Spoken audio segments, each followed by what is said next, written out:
Today marks International Workers' Day, more commonly known as May Day. We take a look at the significance of May Day.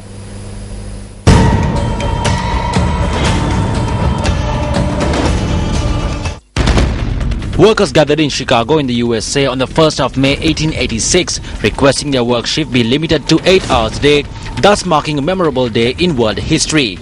More than 1,000 workers initially engaged in the protest, but as it progressed into its third day, the number of protesters grew to over 65,000. The 3rd of May 1886 was to be the most decisive day of the protests.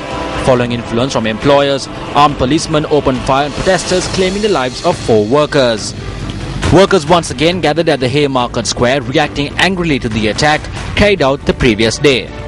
Augusta Spice, Albert Pardons, Adolph Fisher, George Engels, Samuel Fielding, Louis Lang, Michael Stavak and Oscar Nebe, who led the demonstration, were taken into custody. Oscar Nebe was sentenced to 15 years in prison, while Samuel Fielding and Michael Stavak was sentenced to life in prison. The other 5 labor leaders were sentenced to death. The International Labour Organization, which convened in 1889, decided to commemorate their comrades who sacrificed their lives in the struggle to obtain an 8-hour work shift.